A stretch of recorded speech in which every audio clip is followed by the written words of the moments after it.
there, creatives. I'm Rita Barracat, and thank you so much for watching this video. If you would take a minute and hit that like button and subscribe to my channel, that would be so awesome.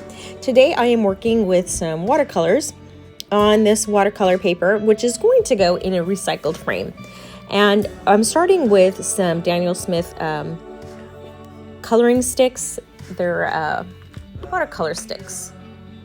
Yeah, watercolor sticks. And so I'm just drawing. They're actually quite hard, but if you get them a little bit wet, they go on really nice.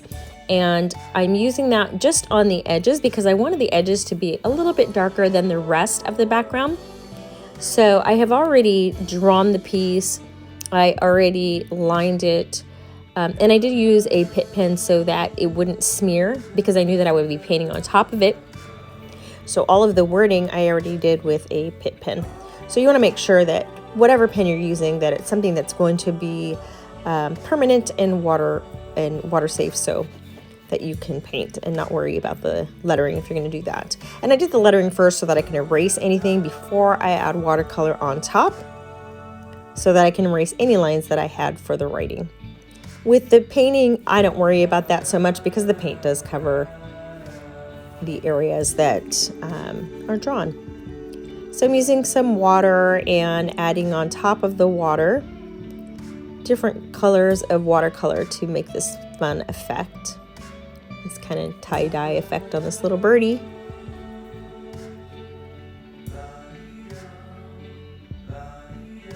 I always like to paint with bright, vibrant colors. I'm not really a pastel girl, and I'm not really a neutral kind of person either. I love bright colors. The only time you'll see a neutral is probably for a background or a backdrop to something that is more vibrant and bright. But you're definitely going to see color in all of my work. And that's just me. You could use, whatever colors you want. So I'm using lots of purples and turquoises and magentas. Just beautiful, vibrant color.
You may notice that I do have this tape down, and I do have a little piece cut out of it because the wood that I'm going to be putting it on is, it has a little rectangle that's raised up, which I think is kind of cool, so I didn't remove it, but I have to work around it, so I had to cut out that little piece. Now for this little birdie and the branch and everything, when you're working with watercolors, something to remember is if you're going to do layers and you want clean lines, you have to work on one section and then work on another section of the page that is not touching the first section, because if they are touching and you start using watercolor on a different section, it's all going to blend together. So I definitely wanted to have some very clean lines, some separation between the wings and the actual bird, the wings, not the wings, but the bird, the body of the bird and the legs. So when I did the beak, I didn't want to have orange running into the rest of the colors. I wanted the orange just to be the beak. So just something to consider when you're using watercolor is you may have to jump around a little bit so that one section dries while you're painting another section that is not touching. Now my little birdie is an original, and she has lots of flamboyant color, so of course I needed to add her little headdress on the top. I'm adding a little heart in the background and using the same color that I used on the edges.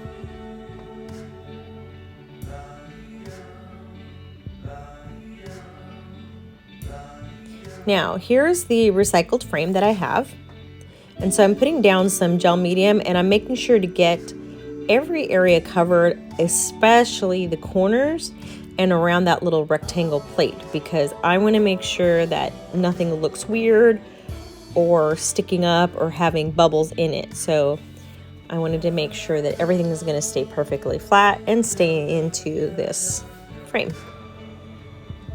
So I'm going to use a brayer to just roll that out to make sure everything is pressed down equally,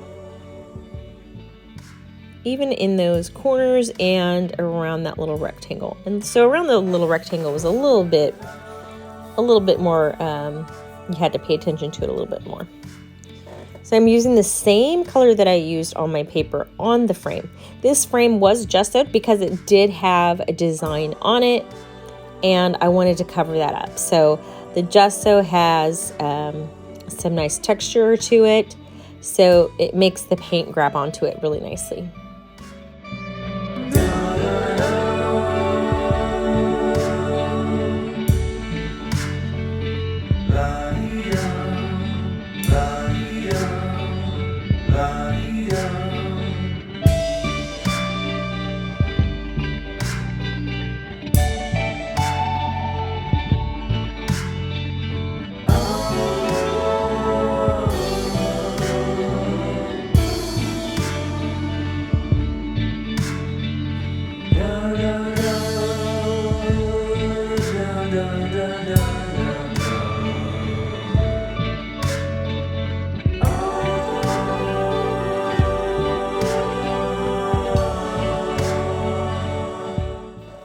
So I also wanted to make sure that those areas, especially around that rectangle, are staying in place.